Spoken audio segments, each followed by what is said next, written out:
The gymnasium went silent the moment Minjun let go of his father's coat and crossed the polished floor.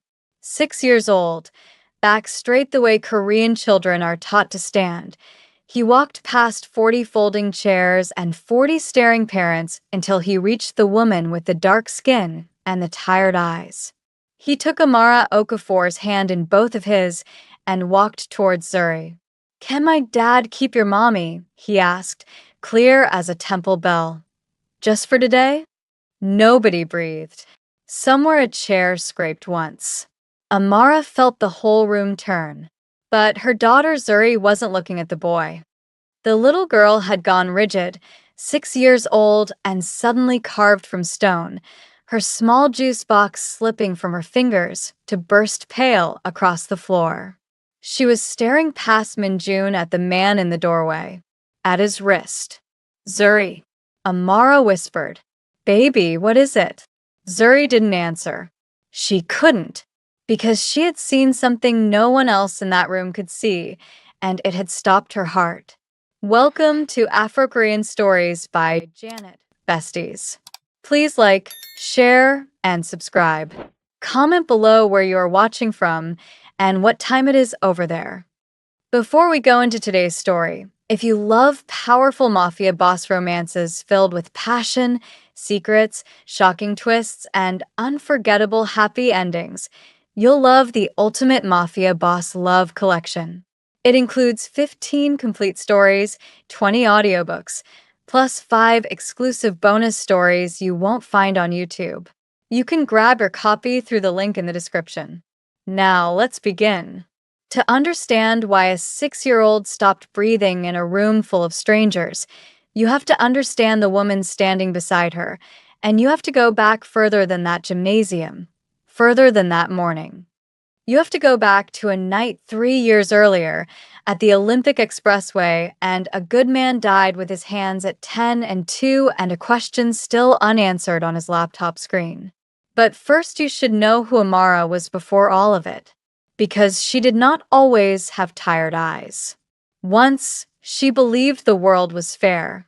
She had come to Korea at 26, stepping off the plane at Incheon with one suitcase, a linguistic scholarship, and the unshakable confidence of a young woman who had never yet been taught otherwise. Lagos had raised her loud and certain. Her mother sold fabric in Balogun Market and could out-argue a tax officer. Her father taught secondary school English and believed education was a door no one could lock behind you.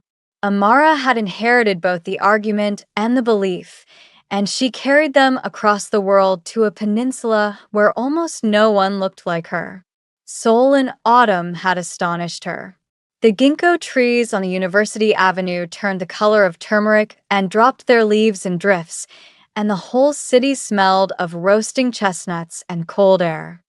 She learned the language the way she did everything, head first and without apology, until the ajumas at the corner shop stopped speaking slowly to her and started gossiping at full speed, which she decided was the truest citizenship Korea could offer. She learned to bow at the right depth.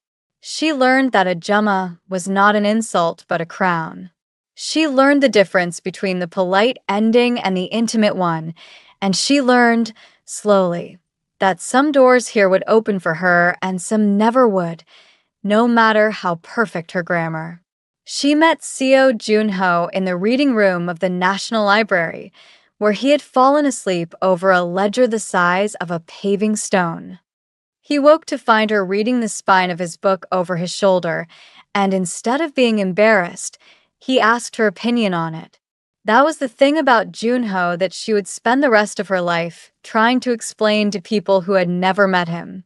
He was a forensic accountant, a man who spent his days finding the lie hidden inside other people's numbers, and yet he had somehow reached his 30s without learning to flinch. He did not flinch at her name, which he practiced until he could say Okafor with the K landing exactly where her father put it. He did not flinch at her skin, at the second looks on the subway, at the Annies who asked him in front of her whether he had considered how the children would look. He simply took her hand on the escalator down into Yuljiro Station, in front of all of Seoul, and held it. The night he proposed, he cooked. This mattered, later, more than either of them could have known. He was a disaster in a kitchen, and he knew it. So the fact that he had spent an entire Saturday learning to make doenjang jjigae from a video his grandmother would have been ashamed of was itself the proposal, before he ever said a word. The stew was too salty. The tofu had disintegrated into the broth. He set the bubbling stone pot in front of her in his tiny Mangwon apartment, wiped his hands on a dish towel printed with cartoon rabbits, and said, in Korean, then again in the careful English he'd been practicing, "I want to eat badly made stew with you until we are old. Marry me." She said yes with her mouth full, which he never let her forget. His family did not come to the wedding. The Seos were old Taegu money, the kind that measured itself in generations and land, and the particular Korean arithmetic of face.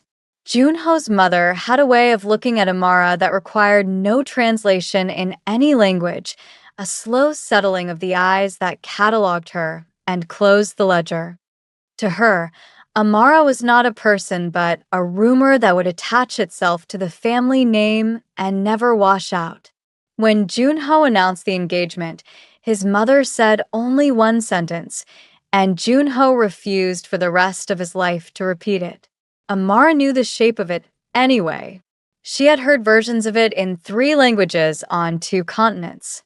So they married without them, in a small hall in Hongdae, with Junho's university friends and a handful of Amara's fellow international students and the reading room librarian who had watched the whole thing bloom.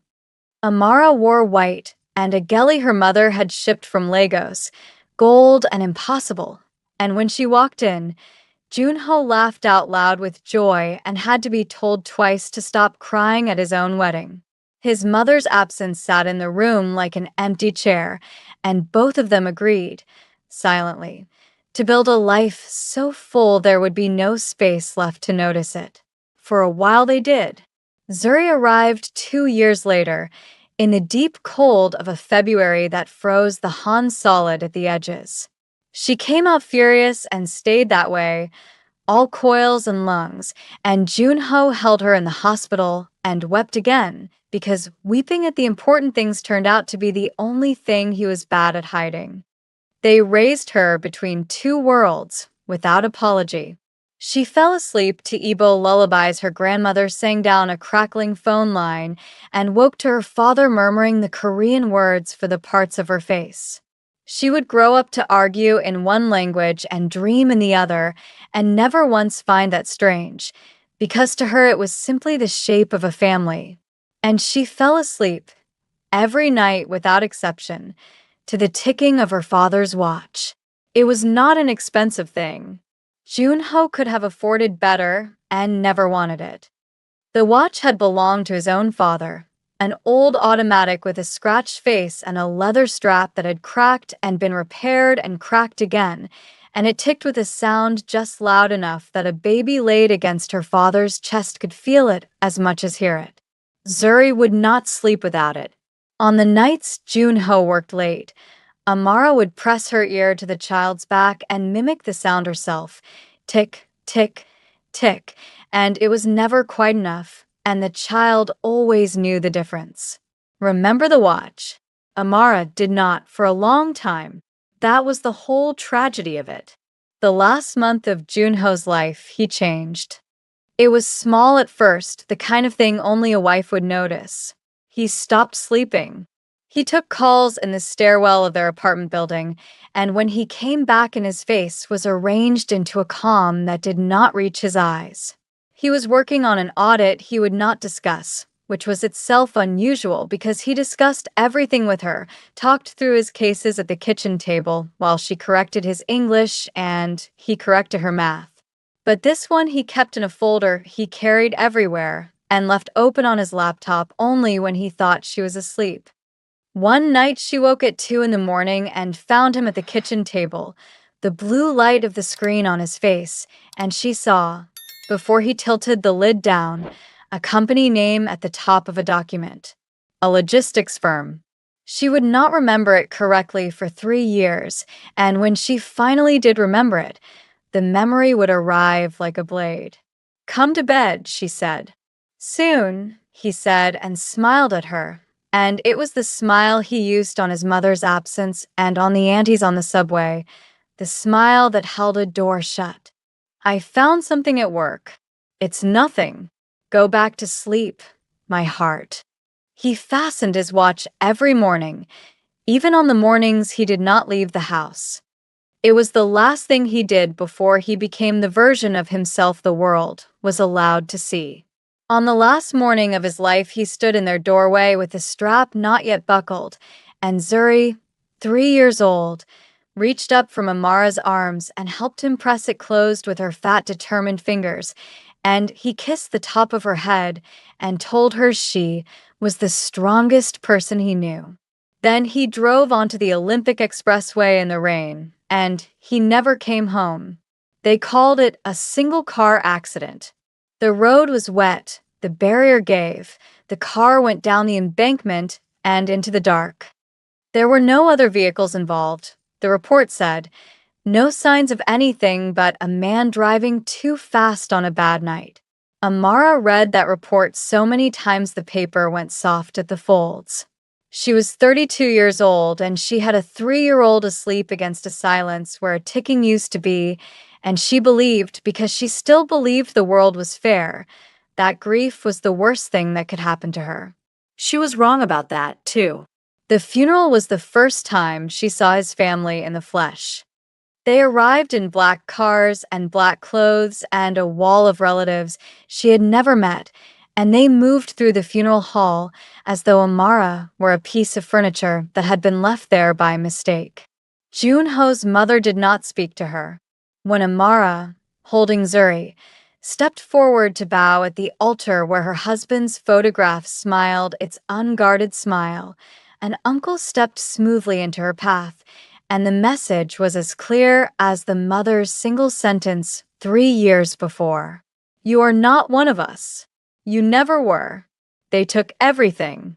It was not complicated. In the end, the way these things are never complicated for people with old money and older lawyers. The apartment had been in Junho's name, and the name reverted to the family.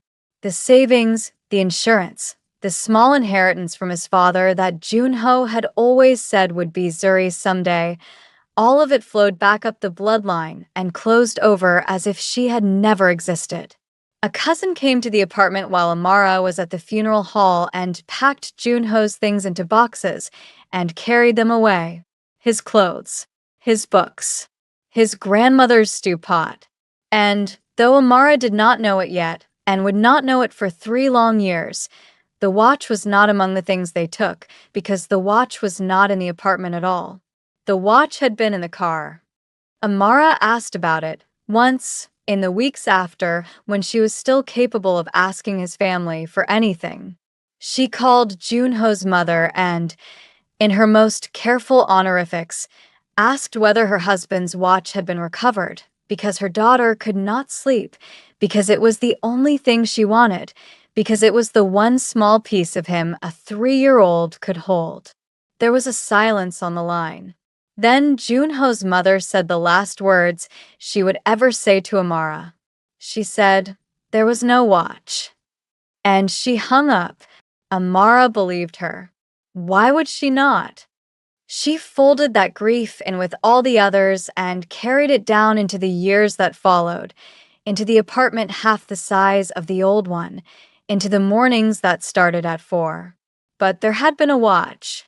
And somewhere in Seoul, that very night, a man she had not yet met sat alone in a dark room, turning a scratched old timepiece over and over in his hands, listening to it tick, and beginning to understand exactly what he had let happen. She never asked his family again. She learned instead to stop asking anyone for anything, which is a skill and a wound and the beginning of everything that came next. 3 years is a long time to learn how to disappear in a city of 10 million people. Amara learned it the way she learned everything thoroughly. She learned which convenience stores marked down the gimbap at 9 at night, and which landlords would rent to a foreign woman with a child and no husband, and which would look at her over their glasses and suddenly remember the room was taken. She found 2 rooms and a half basement in a neighborhood far from Gangnam, where the window sat at ankle height to the alley, and the damp came up through the floor in the rainy season and bloomed on the walls in shapes she taught Zuri to see as animals, so the child would laugh instead of cry. A rabbit, a dragon, a fat sleeping cat. She took the jobs no one else wanted, because they were the jobs that would take her. Before dawn, she cleaned a jimjilbang in the hours between the last drunk salaryman staggering out and the first retirees shuffling in for their morning soak. She mopped the tiled floors of the bathhouse and wiped down the wooden shelves of the sleeping room and scrubbed the little eggs and siki counter until it shone, and she was paid in cash, and the manager's assumption that a woman who looked like her was lucky to have it. There was one mercy in that place, and her name was Baksun, though Amara only ever called her emo, Auntie, the way you addressed a woman who had earned it. Baksun was 70 if she was a day, built like a rice sack and twice as stubborn, and she ran the food counter with an iron ladle and a running commentary on the failings of everyone under 60. On Amara's first morning, Baksun had watched the new cleaner work for exactly 1 hour, then set a bowl of sajibi on the counter without a word, the hand-torn dough dumplings steaming in an anchovy broth she made herself before anyone else arrived. Eat, Baksun had said. You're too thin. Thin women mop badly. There was no logic in it, and Amara had eaten it standing up with tears in her eyes she blamed on the steam, and that was the beginning of the only thing in Seoul that felt like being claimed. Baksun called her Yuri Amara, our Amara, the way she might have said our girl, and to a woman who had been made furniture at her own husband's funeral, that small possessive was a country all its own. That man came in again, Baksun announced one morning, meaning nothing by it yet, ladling broth. The one with the shiny shoes and the men who walk behind him. Soaked in the good bath for an hour, tipped like a fool, said nothing to anybody. Something's wrong with a man that quiet. Amara wasn't listening. She was watching the clock because at 7 she became a different person. By day she taught English at a hagwon in Gangnam, one of the glittering cram school towers where the children of the wealthy were fed education by the hour, like fuel into a furnace. She was good at it, better than good, and the parents who would not have invited her into their homes paid handsomely for their children to sit in her classroom, because a native fluent teacher was a native fluent teacher, and the market, unlike the country, did not care what she looked like. She taught 7-year-olds to say I would like instead of I want, and she thought every single day about the difference between those 2 sentences and about how much of her life had drained out through the gap between them. Zuri came with her to the hagwon in the afternoons, to the daycare room on the 3rd floor where the staff let the teachers' children wait. And it was there, in that fluorescent room that smelled of rice crackers and floor cleaner, on an ordinary Tuesday in the plum rain season, that a quiet boy with a bowl haircut and a serious face walked up to Zuri Okafor, held out a single Jeju tangerine in both hands like an offering at a shrine, and changed the course of both their lives. You can have this, Minjun said. You looked like you wanted one. Zuri, who was 6 and did not believe in accepting things from strangers, looked at the tangerine, then at the boy, then back at the tangerine. Why, she said. It was not a question. Zuri's why was never a question. It was an interrogation, and it had made grown women cry. Minjun considered this with the gravity of a small diplomat. Because you were sitting alone, he said. And my mom used to say tangerines are for sitting alone. Then he set it down beside her and walked back to his corner and did not bother her again, which was, as far as Zuri was concerned, the single most respectful thing anyone had ever done. She peeled the tangerine in one long spiral, the way her father had taught her before she could remember being taught, and she ate half and carried the other half across the room and set it down beside the strange, serious boy without a word, and a friendship was built, as the best ones are, entirely out of fruit and silence. Amara noticed none of it that first day. She was grading workbooks and thinking about the electricity bill. She noticed the boy's father a week later, and him she could not fail to notice, because the whole daycare rearranged itself around him when he came through the door. He arrived at closing time in a long dark coat, and the staff who were normally so brisk went soft and low and bowed too deeply, the way people bow when the bowing is not really respect but something with fear folded inside it.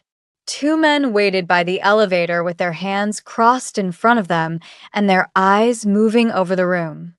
And in the center of it walked a man of maybe 40, with a still face and shoulders that took up more space than they should, a man the entire staff addressed as Sejangnim, boss, president, sir, with an emphasis that made the word mean something heavier than a title. Amara pulled Zuri back, toward her on instinct. Every mother in the room did the same with her own child, a small tide of protective motion, and the man saw it happen, and something crossed his still face and was gone before she could name it. He crouched down to his son's level, and the feared man, the man the whole floor was afraid of, reached out to gather his boy's coat closed against the evening cold and completely, hopelessly failed to fasten the toggle. He tried 3 times. His hands were too big or the toggle too small or the grief too fresh, and Amara watched Kong Teo, whose name she did not yet know, whose empire she could not yet imagine, kneel on the floor of a Hagwon daycare and lose a silent battle with his own son's coat, while 2 enforcers watched and pretended not to. Minjun, patient as a monk, waited. Finally, the boy took his father's enormous hands in his small ones, guided them, and pushed the toggle through himself. "Like this, Appa," Minjun said. "I showed you already." "You did," the man said. His voice was very low. "I forgot." And Amara, who had spent 3 years building a wall around herself brick by careful brick, felt one brick, exactly one, come loose. She did not want it to. She knew what men like that were. She had cleaned the bathhouse floor for men like that. But she had also once helped a man buckle a watch he could manage perfectly well on his own, simply because the doing of it was love, and she recognized, across a crowded room, the specific helplessness of a parent who did not know how to do the small tender things the missing one used to do. She looked away before he could catch her watching. But that night, in the half-basement, she lay awake longer than the exhaustion should have allowed, and she thought about a man who could command a room and could not close a code, and she was angry at herself for thinking about him at all. The next morning there was an envelope in her mailbox. It was not addressed. It was not stamped. Inside was a single sheet of heavy paper, embossed at the top with the name of a foundation she had never heard of, and beneath it, in formal Korean, a notification that Zuri Okafor had been selected as the recipient of a full childhood education scholarship, all fees and materials covered through the end of elementary school, no application required, no response necessary, no name to thank. Amara stood in the cold stairwell in her cleaning clothes and read it 4 times. She had not applied for anything. She had told no one her daughter's full legal name, not the daycare, not the Hagwon, not Boksun. And yet here it was in black embossed ink, a gift with no hand attached to it, and she felt, standing there, not gratitude, but the first cold finger of a question she could not yet shape. Who was watching her closely enough to know her daughter's name? And why would someone with that kind of money reach down into a half-basement in the wrong part of the city to lift up a child who is nothing to them? She folded the letter and put it in her pocket, and she told herself she would find out. But she was so tired, and the world had taught her that when something finally goes right, you do not turn it over to look for the rot. So she let it go. She should not have let it go. But what she found when she finally pulled that thread was not what she was looking for. What she found, when she finally let herself pull the thread 3 weeks later, was Kong Teo standing at the top of her basement stairs at 9 o'clock on a Thursday night, alone, with no black cars and no men in the alley, holding 2 plastic bags of groceries and looking as though he would rather be facing a firing squad. Amara opened the door with Zuri's dinner still on her hands and every wall she owned slamming back into place at once. Sayanknim. She used the title the daycare used, and she made it a fence. You're at the wrong door. I'm at the right door, he said. That's the problem. He looked down at the bags in his hands, as if surprised to find them there. I overstepped. The scholarship. I know you know it was me. My people are not as invisible as they think. He set the bags down carefully on the top step, keeping his distance, a man who understood exactly how large he was and how small a stairwell could make a woman feel. I came to apologize. Not to buy anything. There's hoback juk in there, the pumpkin porridge. My son says your daughter had a cough. That's all. I'll go. He turned to go. And Amara, who had rehearsed 100 cold dismissals in 3 years of practicing them on her own reflection, heard herself say the last thing she intended to say. Why my daughter? He stopped on the stairs. For a moment he didn't turn around, and when he did, the still face had something moving under it.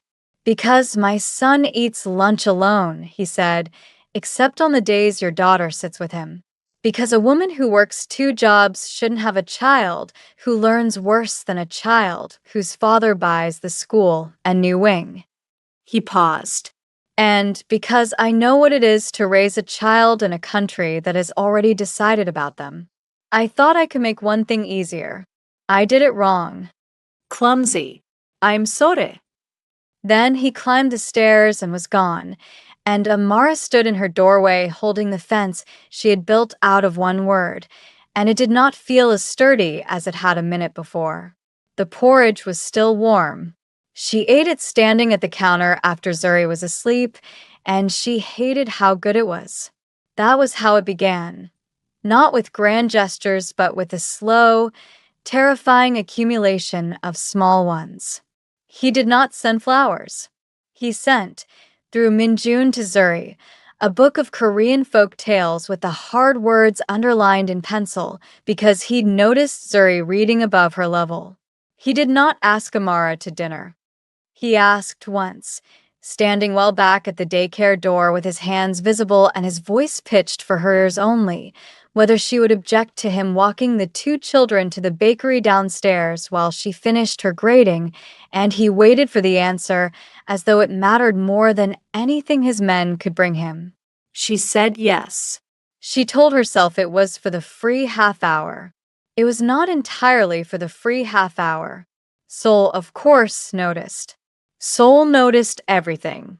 The whispers started at the Hagwon first, in the low register's mother's reserve for the delicious and the forbidden. Amara had learned long ago to read a room she was being discussed in, the sudden interest in phones, the conversation that dropped a half tone when she entered the teacher's lounge, the specific quality of a silence that has a shape carved out of it just her size. She heard the phrase before she was meant to, the foreign woman, and Kong. You know which Kong. And then a word she had to look up and wish she hadn't.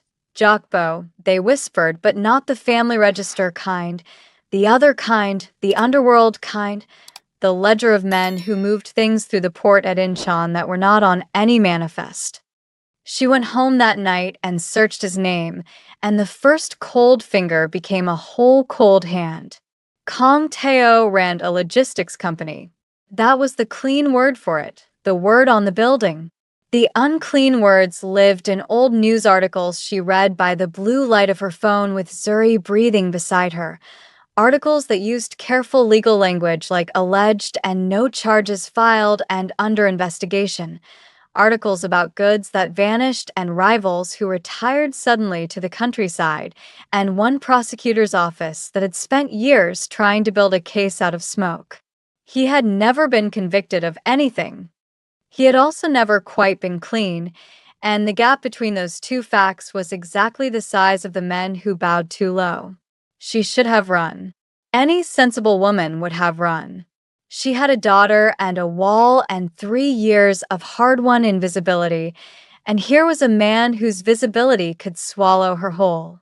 But she thought about the coat toggle, and she thought about a country that had made her furniture, and how this man, whatever else he was, had never once looked at her the way Junho's mother had looked at her. And she was so tired of being the only warmth in her daughter's life. "You're doing something stupid," Bok-sun told her flatly the next morning, ladling sajibi, because Bok-sun knew everything that happened in that Jimjilbang and most of what happened in the district. "That quiet man with the shoes. He asks about you now. Did you know that? Tips me a 50 and asks, is Yuri Amara eating enough?" She jabbed the ladle in Amara's direction. "Men like that don't ask questions they don't already know the answer to. Be careful, girl. A soft voice is the most expensive thing a dangerous man owns." "He's just a father," Amara said. "So was your husband," said Bok-sun, and then looked stricken, because it had come out sharper and truer than she meant, and the two women stood in the steam of the anchovy broth and did not know what to do with it. The thing about Zuri and Minjun, though, the thing that wore Amara's caution down faster than anything Kong himself could have done, was that they were becoming a fact she could not argue with. Zuri had not laughed like this since before. Amara had almost forgotten the specific sound of her daughter's Real laugh, the ugly honking one that came out only when the child forgot to guard herself, and Minjun produced it reliably, usually by being so relentlessly literal that Zuri's whys broke against him like waves on a rock. She asked him once, testing, why the sky was blue, expecting the interrogation to unsettle him as it unsettled adults, and Minjun thought for a long, serious moment and said, "Because if it was green, we'd get confused about the grass." And Zuri laughed the honking laugh so hard she fell off the bench, and Amara, watching from across the room, had to turn away and press her knuckles to her mouth. The children invented a two-country world between them without being told to. Minjun learned to say Kidu for hello because Zuri taught him her grandmother's word, and Zuri taught Minjun that jollof rice and bibimbap were the same food being brave in different languages, a theory she defended with the ferocity of a small scholar. And Zuri, who called almost no adult anything at all, began, carefully, testing the weight of it, to call Kong Ajiasi uncle, Mr. The honorific a child gives a grown man she has decided is safe. Amara heard it the first time and felt her stomach drop because she knew what it meant. It meant the wall was gone, not lowered, gone. And she had not been the one to take it down. Kong heard it too. Amara watched his still face do something it did not know how to do.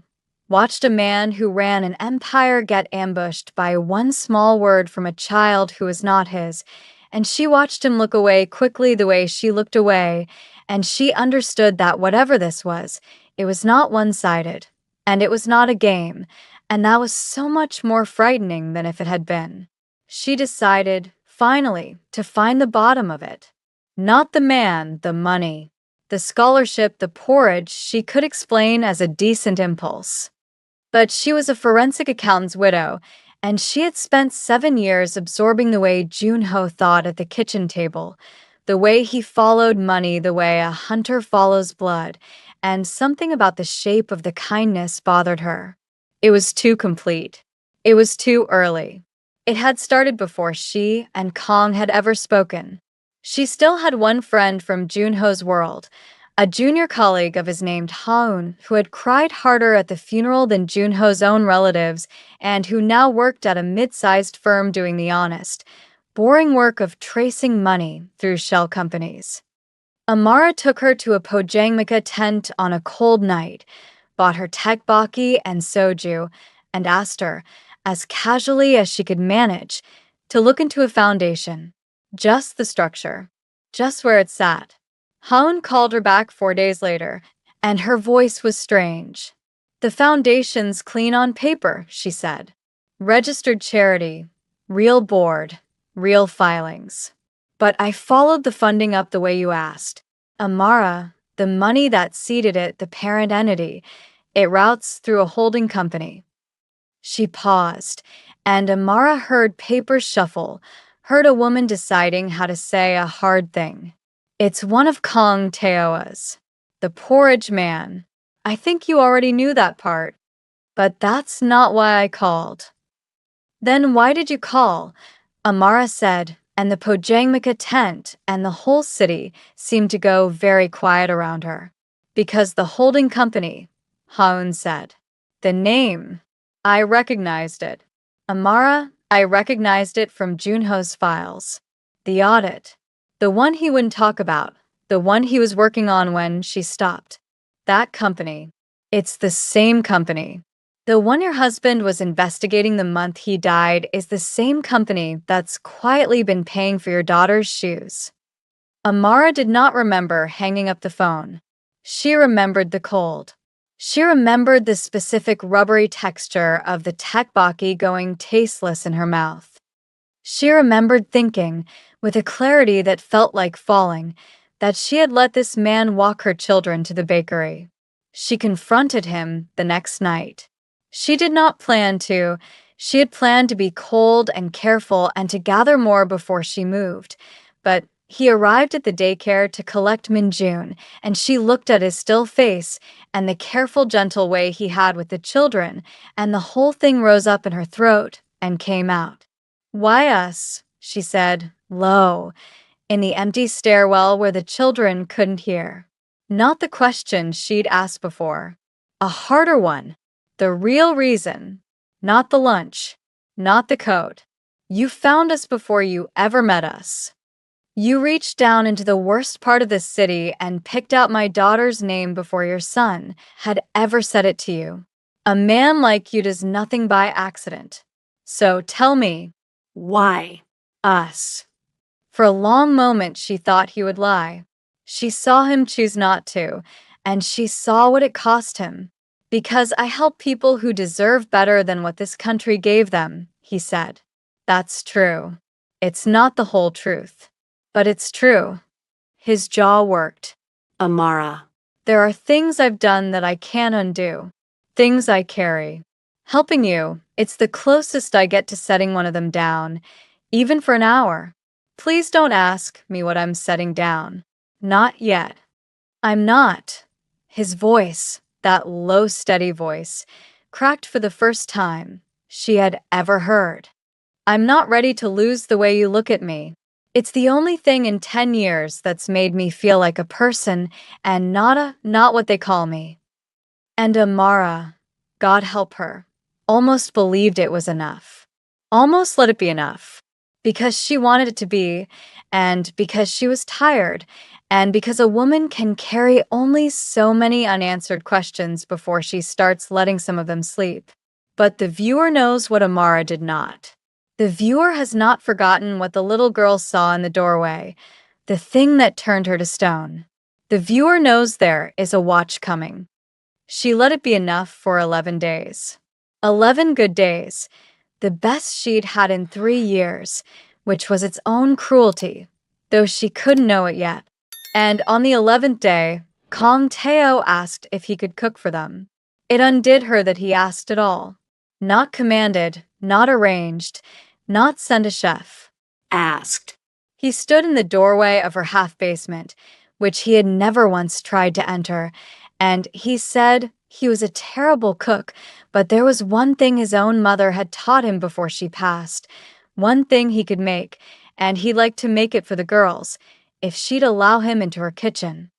And Amara looked at this enormous, dangerous, careful man asking permission to stand at her stove, and she stepped back and opened the door.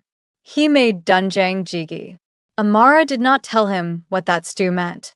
She could not have gotten the words out. She stood in the doorway of her own tiny kitchen and watched a man she should have feared stir soybean paste into anchovy broth exactly the way her dead husband had stirred it the night he proposed. Badly, with too much salt, the tofu falling apart into the broth, and she pressed her hand over her mouth and did not make a sound. The girls set the table. Minjun folded the napkins into triangles because his mother used to, and Zuri copied him without being asked. And when Kong ladled the stew into bowls and set one in front of Zuri, the child who had spent 3 years politely refusing to admit any food was as good as her father's, took one careful spoonful and went still, and then looked up at her mother with her eyes full and said, in a small, wondering voice, "Amma, it tastes like home." Amara had to leave the room. She stood in the dark of the tiny hallway with her back against the damp wall and wept as silently as she could, because for the first time since a car went off an expressway in the rain, her daughter had tasted home and found it, and it had been ladled out by a stranger's hands, and she thought, she let herself think, for the length of one breath, maybe I could have this. Maybe the world is not only fair or only cruel. Maybe it can give something back. She wiped her face. She went back in. She would have this dinner if it killed her. And it was then, as she sat down and reached for her own spoon, that Zuri's chopstick slipped off the edge of the table and clattered to the floor beside Kang's chair, and the little girl bent down to retrieve it, and came face to face, at exactly her own eye level, with the wrist of the man reaching down to help her. With the watch on his wrist, the scratched face, the leather strap cracked and repaired and cracked again. The old automatic that ticked with a sound just loud enough that a baby laid against a chest could feel it as much as hear it. The sound she had fallen asleep to every night of her life until the night it stopped. Zuri did not scream. She did not cry. She simply went rigid, 6 years old and carved from stone, one hand frozen halfway to the fallen chopstick, staring at the thing on the stranger's wrist that could not possibly be there, that had been in a car that went into the dark, that his grandmother said did not exist. And in the warm little kitchen that smelled of home, over a stew that tasted like her father, the child began, very quietly, to shake. "Zuri." Amara's voice came out wrong. "Baby, pick up your chopstick." The child did not move. Kong had gone still too, not the practiced stillness he wore like a coat, but the real thing, the stillness of a man who has felt a floor shift under him. He followed the child's stare down to his own wrist, and Amara watched the color leave his face, watched the empire drain out of him until there was nothing left in the chair but a frightened man, and she did not understand yet. She only knew that her daughter was shaking and this man was afraid, and the stew was going cold, and something was terribly, terribly wrong. "What is it?" Amara said. "Zuri, what do you see what's wrong?" Amara. Kang's voice was barely a voice. "Let me explain." "Explain what?" She was on her feet now without deciding to stand. "She's frightened. What is there to?" And then her own eyes went to his wrist, because a mother follows her child stare the way water follows the low ground, and she saw it. She saw it the way you see your own name in a stranger's mouth. For a moment it meant nothing, an old watch, a common enough thing. And then the years peeled back all at once. 3 years of a child pressing her ear to a silence. 3 years of there was no watch. 3 years of a folded grief she had carried down into the dark, and the scratched face resolved into the only scratched face it could ever have been, and the room tilted, and Amara Okafor reached out and gripped the edge of her own kitchen table to keep from going down. "Where?" she said. She could not manage more than the one word. Where did you? Minjun looked between the three frozen adults and his frozen friend, a 6-year-old suddenly aware that something enormous was happening that no one would explain, and did the only thing that made sense to him. He reached over and quietly picked up Zuri's fallen chopstick and set it back on the table where it belonged, as though tidiness could put right whatever had just broken open in that room. It could not. Nothing could now. The watch was on the table between all of them, still ticking, still keeping the time it had kept through a wedding and a birth and a death and 3 years of a widow's silence, and it was about to speak, at last, and tell Amara exactly what her husband had died for, and who had been sitting at her table, eating her stew, teaching her daughter to laugh. Before we continue, a quick note for everyone who loves these Mafia boss romance stories. I've bundled 20 of our most loved Afro-Korean romance stories into the Ultimate Mafia Boss Love Collection. You'll get all 15 complete stories, 20 audiobook versions, plus 5 exclusive bonus stories you won't find on YouTube. If you'd love to enjoy these stories anytime without ads or interruptions, you'll find the link in the description below. He told her everything. He had to. The watch had already told the first and worst of it, and a man cannot half open a grave. But he asked her first, in a voice scraped down to nothing, if the children could be sent to the other room. Amara nodded. She could not speak. Minjun took Zuri's hand, Zuri, who was still shaking, who had not blinked, and led her into the tiny bedroom where the cartoon damp stains lived on the wall, and he did not ask her what was wrong, because he was a child who understood that some questions only make the answer heavier. He just sat with her on the floor beside the fat sleeping cat stain and held her hand, 2 children on the wrong side of a closed door while the adults on the other side took apart the world. Kong set the watch on the table. He could not seem to keep it on his wrist another second, now that it had been seen for what it was. Your husband was Seo Junho, he said. It was not a question. The forensic accountant. I knew his name before I knew yours. I've known it for 3 years. He pressed the heels of his hands against his eyes, an oddly human gesture from so large a man. I didn't know you were his. Not at first. Okafor, I didn't connect it. There was no reason to think. And then one day at the daycare, I heard a teacher say your full name, and I heard your daughter call you Emma, and I did the arithmetic, and I have not slept properly since. Say it plainly, Amara said. Her voice had gone flat and hard, a voice she did not recognize as her own. You've said a great many careful sentences to me. Say this one plainly. How do you have my husband's watch? So he said it plainly. 3 years ago, he told her, he had run the same logistics operation he ran now, moving the same goods through the same port, in the same gray space between the clean word and the unclean ones. And 3 years ago, a forensic accountant working an audit for a client bank had followed a thread of money the way a hunter follows blood, straight into the heart of an operation that could not survive being seen. Not Kang's operation alone. Something larger, older, above him, a structure of men to whom Kong answered, men who did not tolerate light. Junho had found the thread. Junho had been close, stays close, to pulling it all the way out. I want to be exact with you, Kong said, because you deserve exactness, and because if I make myself sound better than I am, you'll hear it. You're his wife. You'll hear the lie. So, I did not order it. I want you to know that, not because it makes me innocent. It does not, but because you should have the true shape of the thing you're going to hate me for. I did not know they were going to do it. I knew your husband was a problem. I said so, in a room, to the men above me. I said, the accountant is getting close. That is all I said.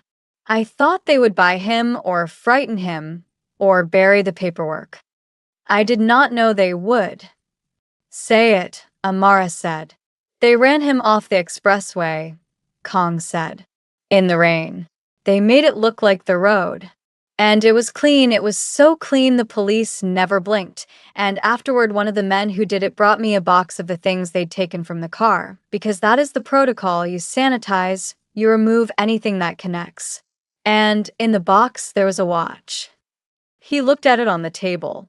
An old automatic. Scratched. A repaired strap. Nothing valuable. They'd almost thrown it in the river. And I don't know why I kept it. I have asked myself for 3 years.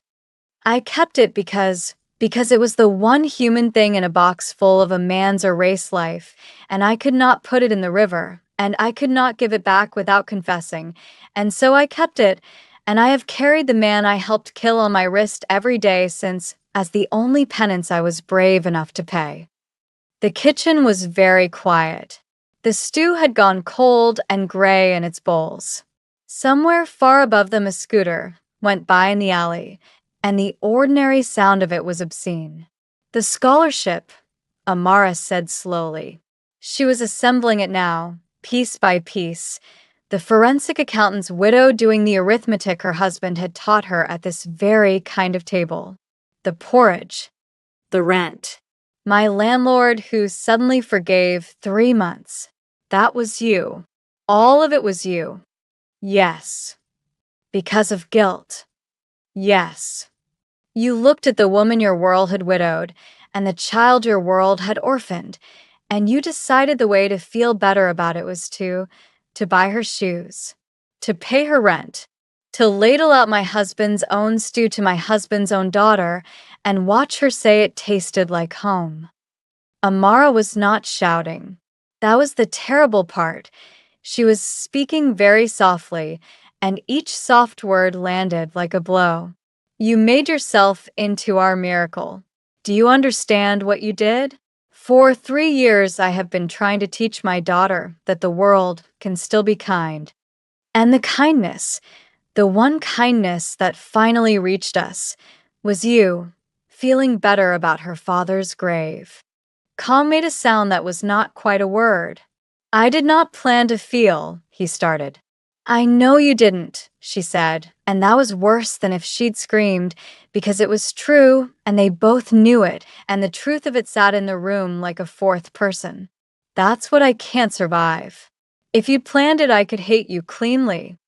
But you fell into my daughter's laugh the same way I fell into your careful hands and your ruined stew, and now I have to hate a man who is the closest thing to a father my child has had in 3 years, and I have to do it tonight, at this table, over this exact food. And here, if you have been carrying this story with Amara, if the pumpkin porridge and the coat toggle and the 2 halves of a tangerine built something in your chest across this hour, here's the place to press pause for 1 second and tap that subscribe button, because what Amara did next is the reason this channel exists, and staying with her through it is the whole point. Now back to that cold kitchen. Amara did not throw him out. She wanted to. Every cell in her body that had spent 3 years building walls wanted to open the door and shove the empire and the guilt and the watch back out into the alley where they came from. But she was Junho's widow, and she had absorbed more of him than his math, and some quiet, unbearable part of her had already leapt past her own grief to a colder, sharper question. The men above you, she said. The ones who did it. Who are they? Kong went still in a new way. Amara. No. You said you were exact with me. Be exact now. My husband found something worth killing him for, and it's still out there, and you know exactly where. You've known for 3 years. You built a foundation to launder your guilt when you could have built a case to bury the men who... Her voice finally broke on the last word, the only crack in the whole flat, terrible calm. He died for what he found, Kong, and you kept his watch instead of his work. If I move against them, Kong said, very low, I am dead. And then my son has no one. Do you understand? Minjun has no mother. If I do what you're asking, he has no father either. I have spent 3 years choosing to keep my son a father over doing the thing you're about to ask me to do. Then we understand each other, Amara said, because I have spent 3 years choosing to keep my daughter a mother, which is why I have swallowed every insult this country has fed me and mopped every floor and never once made a sound. Don't tell me about the cost of staying alive for a child. I wrote the book you're quoting. They stared at each other across the ruined stew. Two parents who had each spent 3 years making themselves smaller to keep a child safe, and something passed between them that was not love and was not hate, but was the terrible recognition of a matched wound. And then the bedroom door opened, and Zuri stood in it. She had stopped shaking.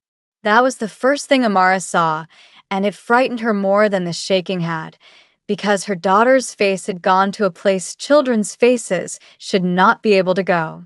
Zuri crossed the kitchen. She walked past her mother. She walked up to Kong Teo, this enormous man folded small in a kitchen chair, and she looked at the watch on the table, and then she looked up into his face with her father's own directness, the why that was never a question, and she said, "You had my daddy's watch." "Yes," Kong said. He did not look away from her. Amara would give him that for the rest of her life. He did not look away from the child. "I did." He never took it off. Zuri's voice was very clear and very small. "Not ever." He only would have took it off if, and there the child's forensic logic, her father's logic, arrived at the end of its own thread, and Amara saw the exact instant her 6-year-old understood and started forward to stop it, and was too late. He only would have took it off if he was gone, Zuri finished. "So you were there. When he got gone. You were there." The kitchen held its breath. "I was not there," Kong said. "But I could have stopped the men who were, and I didn't, and that is the same as being there, and you're right to look at me the way you're looking at me. Don't stop. Whatever your mother decides, don't ever stop looking at me like that. It's the truest thing anyone has said to me in 3 years." And Zuri, who had frozen in a gymnasium, who had frozen at this table, who had carried her father's silence in her small body for half her life, did the thing that broke every adult in that room. She picked up the watch. She held it to her ear. She listened to it tick, the sound she had fallen asleep to and then been denied, the sound her mother had tried and failed to mimic with her own mouth against a baby's back. And her face crumpled all at once, the stone giving way, and she began to cry the way she had not let herself cry at 3 years old, because at 3 you do not yet understand what forever means. "It still works," she wept. It still works. It never stopped. It was ticking this whole time, and we didn't know." Amara went down on her knees on the kitchen floor and gathered her daughter and the watch and all of it into her arms, and over the child's shaking shoulders, she looked at the man who had brought her husband's heartbeat back into the house, and she did not know, she genuinely did not know, whether she was looking at the worst thing that had ever happened to her or a second chance wearing its face. Both. It was both. That was the cruelty, and that was the truth. Later, much later, when Zuri had cried herself to sleep in the bedroom with the watch clutched in both hands and Minjun asleep beside her, because no one had the heart to separate them, the two adults sat at the table with the cold stew still between them, because neither had been able to bear clearing it. "There's more," Amara said. It was not a guess. She had been assembling all night, and the structure had a hole in it, one last piece that had not yet been set. Junho's family, his mother. When I asked her for the watch, the one thing I asked her for, the only thing, she told me it didn't exist. She said there was no watch, and she hung up, and I believed her. Amara's eyes came up, and they were terrible. How did his mother know to deny a watch that was in a box in your possession?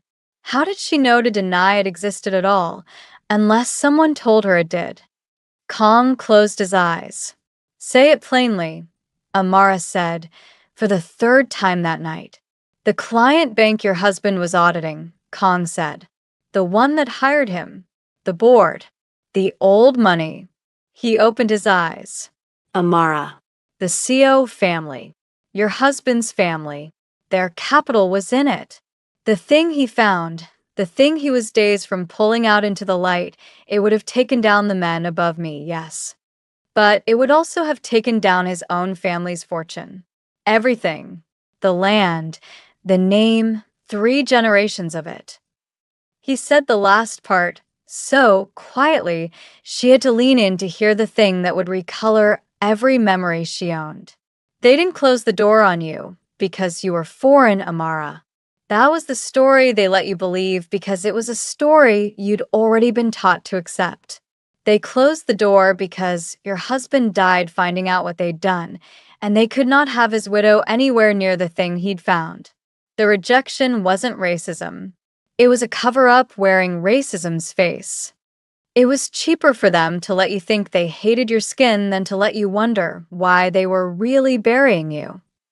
And there it was, the last piece set into the hole, completing the terrible structure. 3 years Amara had carried the specific wound of being made furniture at her husband's funeral, being told there was no watch, being erased for the color of her skin by a family too proud to claim her child. 3 years she had built her understanding of her own life on that foundation. And it had been a lie laid over a deeper crime. Her husband had not been rejected despite being honest. She had been erased because he was honest, because his honesty had aimed itself at his own bloodline, and they had buried the truth and the man and the woman and the child all in one efficient motion, and let her believe it was only prejudice, because prejudice was a wound she already knew how to survive.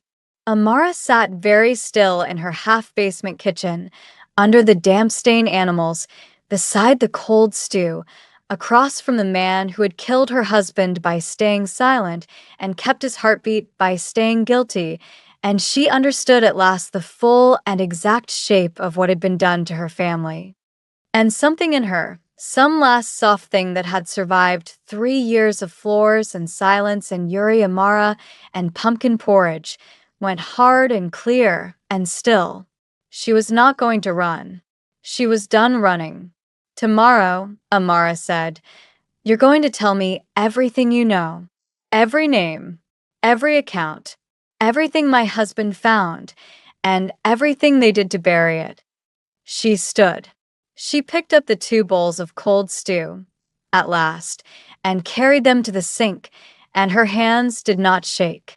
"You've spent 3 years wearing his watch to feel your guilt, Kong. That's over. Guilt is a thing you feel.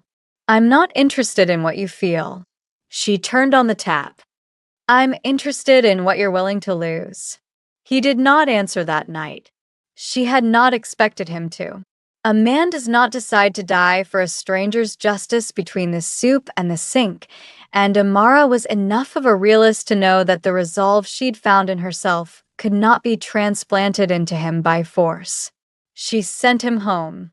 He gathered his sleeping son from beside her sleeping daughter, and Minjun stirred and murmured and did not fully wake, and at the door Kong stopped with the boy in his arms, and the watch still on the table where Zuri had left it.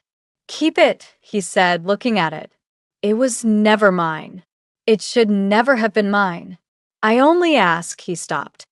"You don't get to ask for anything," Amara said, not cruelly, just as fact.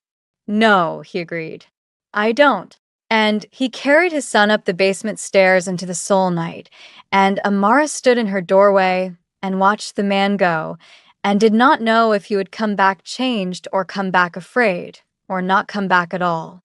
She barely slept. In the gray hour before dawn, she gave up and dressed and went to the one place in the city that had ever felt like it might hold her.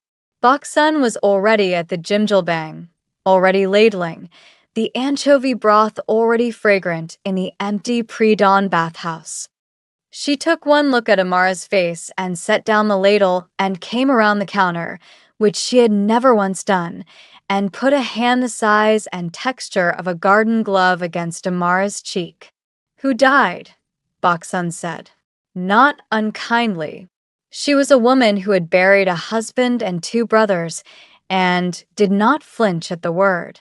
"No one," Amara said. "Everyone. 3 years ago." And then, because Baksun was the only person in 10 million who had ever called her ours, she told her. Not all of it, but enough. The watch, the man, the family, the lie under the lie. Baksun listened without a single interruption, which for Baksun was a kind of miracle, and when Amara finished, the old woman was quiet for a long moment, stirring the broth that did not need stirring. "You know what Jong is," Baksun said finally. It was not quite a question. "The thing we have that you foreigners never have a word for. Everyone tells it to you wrong. They say it's affection, warmth, the soft feeling between people who've shared a pot of soup." She shook her head slowly. "That's the tourist version. Jong isn't the soft thing, girl. Jong is the thing that stays after the soft thing is gone. It's the bond you can't cut even when you want to, even when the person has hurt you, even when every sensible bone says walk away. It's not given by people who owe you nothing." She looked up, and her old eyes were sharp. "It's given by people who owe you everything and stay to pay it. Anyone can love you on an easy day. Jong is who's still at your table on the worst one." Amara sat with that in the steam of the empty bathhouse. "He owes me a debt he can never pay," she said. "Yes," said Baksun, ladling out a bowl of sujibi and pushing it across the counter. "So the only question that matters is whether he stays to try, or whether he runs like the men above him ran their whole lives. That's not about your heart, girl. Forget your heart. Your heart's been lied to too many times to trust. That's about his spine." She tapped the counter. "Eat. You're too thin. Thin women make bad decisions." Amara ate. And somewhere across the city, in a penthouse that was everything her half-basement was not, Kong Teo sat awake with his sleeping son and a phone in his hand and a number in it that he had never once dialed. The number of a prosecutor's office that had spent years trying to build a case out of smoke. And for the first time in 3 years, he was thinking about picking up the phone. But he had not dialed it yet. And the men above him had eyes everywhere. And Amara had just told an old woman in a bathhouse a secret that, spoken in the wrong ear, could get a widow and her daughter run off an expressway of their own. She did not know that yet. She finished her soup. She thanked her emo. She went to wake her daughter for school, the watch ticking now on Zuri's wrist, wound with the child's own careful fingers, keeping a heartbeat that had outlived the man whose it was. The reckoning was coming, but it would not come the way any of them expected. He dialed it 3 days later. Amara knew the exact hour, because he told her afterward, and because those 3 days had been the longest of her life since the ones that followed a car going off an expressway. For 3 days, she went to work and taught 7-year-olds the difference between I want and I would like, and she did not know whether the man who held her family's justice in his hands was going to be brave or was going to run, and she had decided somewhere around the second sleepless night that she could not build her daughter's future on his spine. If he ran, she would go to the prosecutors herself, with the watch and Haun's paper trail and everything Junho had left behind, and she would probably lose, and they would probably bury her the way they buried her husband, but she would not spend 1 more year mopping floors on top of a lie.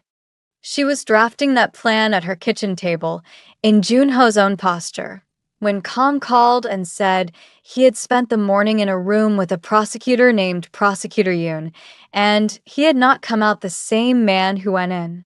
"I gave them everything," he said. His voice was strange, hollowed out, but lighter, the way a house is lighter after a fire. "Names, accounts, the routing through the port, the night your husband, the men who did it, where they were, who sent them. I gave them the CO family's exposure, the capital, all of it. Amara, I confess my own part. Do you understand what that means? I put myself in the box with them. Prosecutor Yoon offered me considerations for cooperating, but I am not walking away from this clean. I made sure of that.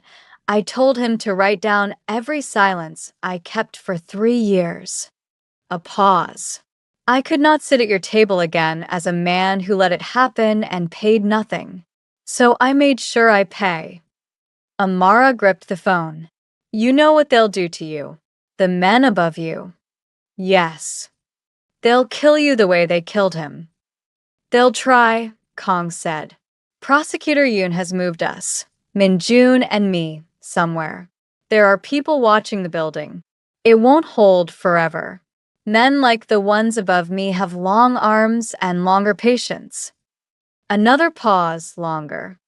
But your husband found something days from pulling into the light, and then the light went out for 3 years because everyone who knew was too afraid to hold it up. I decided I'm done being the reason it stayed dark. Whatever happens to me now, the light's up. It's in Yoon's hands. They can't kill all of us. And Amara understood that this was the thing Bok-sun had meant, not the soft feeling, the spine. The man had stayed at the table on the worst possible day, and he had paid, and he was still paying, and he had done it knowing it might cost him the one thing he'd spent 3 years protecting. Min-jun, she said. That's the thing I have to ask you, Kong said, and for the first time his voice failed. It's the only thing I'll ever ask you, and you have every right on earth to say no. If something happens to me, if the long arms reach, my son has no one, Amara. His mother's gone, and my family is the men in that box. There's no one.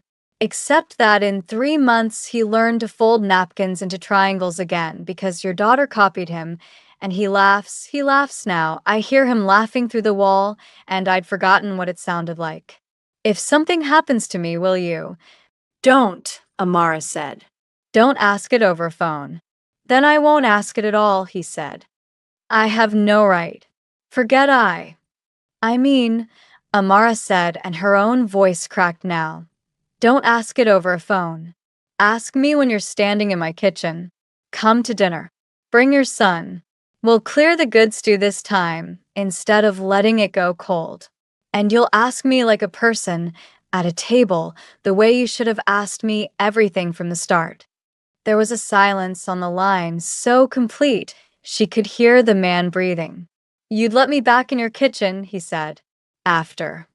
I haven't decided anything, Amara said, which was true and was not true, in the way the most important things are both. I've decided one thing. My daughter is not going to grow up learning that when a man does a terrible thing and then does the hardest right thing, we slam the door anyway. That's the CO family's lesson. Face over blood. I'm not raising a CO. She wiped her face. Come to dinner. That's all it is. Dinner. The case broke slowly, then all at once, the way these things do when the smoke finally has a fire under it. Prosecutor Yoon had spent years unable to build anything that would stand, because everyone who knew was either paid or frightened or dead, and a case made of smoke does not survive a courtroom. But a case made of a cooperating insider, a forensic audit recovered from a dead accountant's own files, a paper trail traced by an honest junior analyst named Haun, and a watch pulled from the wreck of a murdered man. That was not smoke. That was iron. The arrests came over a period of weeks. The men above Kong, the ones with the long arms, discovered that arms are only long until someone with a badge is holding your wrist. And the CO family, the old Taegu money, the land, the name, 3 generations of face, woke one morning to find their capital named in an indictment and their fortune frozen and their pride, that most expensive thing they owned, spread across every news channel in the country. Amara did not gloat. She had expected to and found she couldn't. When she saw Junho's mother's face on the news, the woman who had made her furniture, who had said there was no watch and hung up, she felt no triumph, only a strange, exhausted grief for how much cruelty a person will manufacture to protect a lie they've mistaken for their honor. But there was one thing she made sure of. She went to Prosecutor Yoon herself, and she gave a statement, on the record in careful Korean and blunt English both, and she made them write it into the case the way Kong had made them write down his silences. She made them establish, in a document that would outlive all of them, exactly what Seo Junho had been. Not a man who died driving too fast in the rain. A forensic accountant who followed the money into his own family's crime and did not look away, who was days from pulling the truth into the light when the light was put out, who died honest in a country that had every reason to make him lie. She made them write his name correctly. She made them put the K in Okafor where her father put it, next to his husband and wife, on the record, in the country that had tried to erase them both. And the country at last claimed them, not warmly, not with open arms, but officially, permanently, in ink. The honest man and the widow he'd married against his mother's will, named together in the case that broke the thing he'd died finding. It was not the citizenship of open arms Amara had dreamed of at 26, stepping off a plane certain the world was fair. It was harder and colder, and it had cost more than she'd ever imagined a person could pay. But it was real, and it was hers, and no one could pack it into a box and carry it away while she stood at a funeral hall being treated like a rumor. Kong went to prison. This is not the kind of story where the man who confessed walks free because his heart was in the right place. Amara would not have respected him if he had, and he knew it, and that was perhaps the truest thing about him. He served time, less than the men above him, because he cooperated, but time, real time, the price written down exactly as he demanded. And on visiting days, more often than a sensible woman should have, a black woman and 2 children took the long train out of Seoul to a facility in the countryside, and a girl with a watch on her wrist, and a boy who still folded his napkins into triangles sat across a table from a large, quiet man and taught him the 2 country games they'd invented, and Amara watched, and did not call it love, because love was too small and too easy a word for the thing that was being built across that prison table, brick by brick, on the worst days, which is the only place the real thing is ever built. The first prison visit was a disaster, and Amara has laughed about it since, which is how she knows the family survived it. She had not planned to bring the children. She had planned to go alone once, to say a hard, clean thing to Kang's face, and then decide the rest with a clear head. But Zuri had heard the word prison through the thin wall of the half-basement, and had appeared in the kitchen doorway in her pajamas with the watch on her wrist and her father's flat Y in her eyes, and had informed her mother that Minjun's appa was Minjun's only appa, and you did not make a person visit their only appa alone. That was the rule. And Amara had discovered that her daughter had begun making rules for the family the way her father used to make them, quietly, immovably, and that arguing was a waste of a morning. So they all went. And the countryside facility was cold, and the visiting rooms smelled of disinfectant, and the guard looked at the black woman and the 2 mismatched children with a face Amara had spent 9 years learning to read, and it was awful. All of it, until Kong came through the door in the drab clothes that made him look somehow larger and more human at once, and Minjun stood up so fast he knocked his chair over. And in the ringing silence of that grim room, Zuri looked at the fallen chair and said, with the exact timing of a child who has been saving a joke, "You have to fold it into a triangle first." And Minjun laughed. The honking, ugly, real laugh.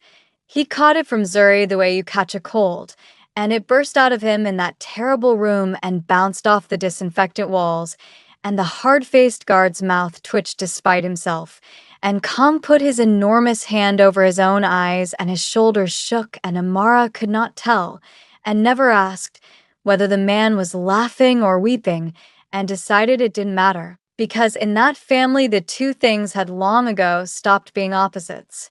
They came back. That was the thing Amara had not expected of herself. Not the first visit, which was grief and duty, but the fourth and the ninth, and the long train rides that became ordinary, that became the shape of a season. Zuri's face against the window watching the rice paddies blur, Minjun folding the train tickets into triangles, Amara grading her students' workbooks with a red pen while two children invented the fifth new rule of a two-country game. She told herself, for a while, that she was doing it for Minjun, who had no one. It was Bok-sun who took that lie away from her too. "You've started humming," the old woman observed one dawn, ladling broth, months into the train rides. "You didn't used to hum. Thin women who hum are in trouble." "I'm not in any trouble," Amara said. "The man is in prison." "Prison ends," said Bok-sun, with the certainty of a woman who had waited out worse.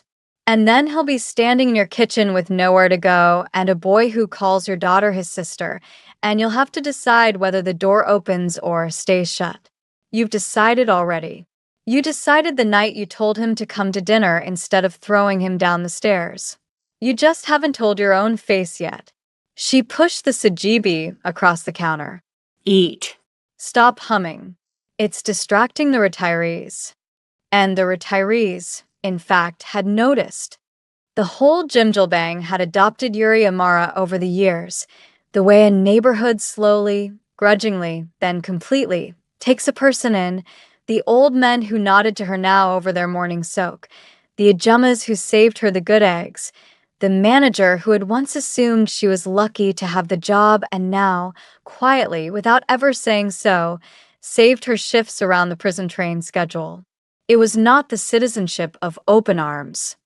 It was the citizenship of a bathhouse before dawn, earned one mopped floor and one shared bowl at a time, and Amara had come, over the years, to understand that it was the only kind that had ever been real, not the country claiming you in a grand gesture, but a handful of its hardest people deciding, one by one, that your table was worth sitting at. That was the thing the Seo family had never had and never understood, for all their land and all their face. They had Jokbo, the family register, the bloodline written down for generations. They had never once had Jong. And when the indictment froze their fortune and the cameras came, Amara understood that she had ended up, against every odd the world had offered her, the richer of the two households, a half-basement and a prison train and a bathhouse auntie and two laughing children and a watch that would not stop ticking, against 3 generations of money that could not buy a single person willing to sit at the worst table. She thought about telling Junho's mother that once. She drafted the sentence in her head on a prison train, somewhere past Taejun. And then she let it go, because the woman would never understand it, and because Amara had finally, after all these years, stopped needing the people who had erased her to understand anything at all.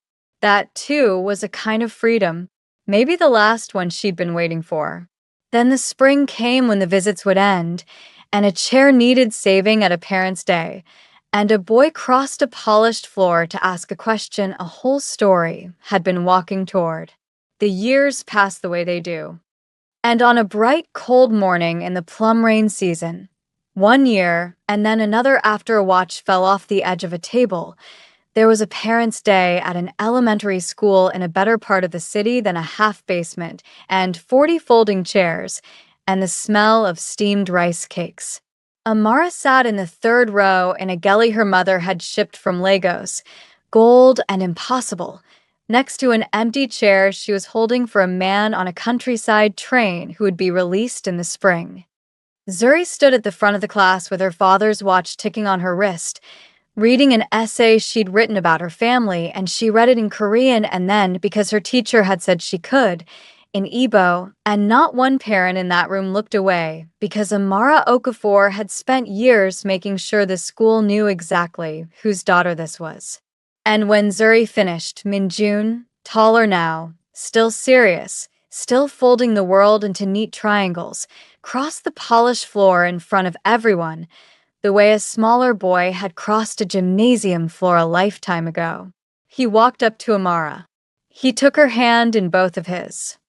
And with the whole room watching, he asked the question that had frozen a little girl into stone 2 years before, the question this entire story has been walking toward. "Can my dad keep your mommy?" he said. "Just for today?" But this time Zuri did not freeze. This time the little girl who had carried her father's silence in her body, who had listened to a stolen heartbeat tick back to life in a cold kitchen, who had looked a guilty man in the eye and refused to look away, this time she crossed the floor to stand beside her friend, and she looked at the empty chair being saved for a man on a train, and she answered for her mother, in a voice clear as a temple bell, the way her father used to speak. "Not just today," Zuri said. "But he doesn't get to keep her for free. He has to earn every single day. That's the rule." She lifted her wrist, the watch catching the light. "My daddy's still counting." And Amara Okafor, who had come to Korea at 26 certain the world was fair, and learned at 32 that it was cruel, and understood at last, somewhere in the years of prison trains and bathhouse soup and a stew that tasted like home, that it was neither, that the world is not fair and is not cruel but is only, ever, exactly as good as the people who refuse to run from its worst tables, reached out and took her daughter's hand, and did not say yes, and did not say no. She said, "We'll see." And she let the man keep coming home to find out. If you enjoyed this story, imagine having 20 more unforgettable Mafia boss romances ready to read or listen to whenever you want. That's exactly why I created the Ultimate Mafia Boss Love Collection. Inside, you'll find 15 complete stories, 20 audiobook versions, and 5 exclusive bonus stories that aren't available on YouTube. You can get instant access through the link in the description. Hit that subscribe button, smash that like, and drop a comment telling us where you're watching from, because this channel is built entirely on stories like this one. If Zuri's story reached something in you, if you know what it is to be made furniture in your own life and to stand up anyway to build a family out of the wreckage of the one that was taken, then subscribe and stay with us, because there is always another table, another secret, another family deciding whether to run or to stay, and we are going to sit down at every one of them together. Thank you for listening, and I'll see you in the next story.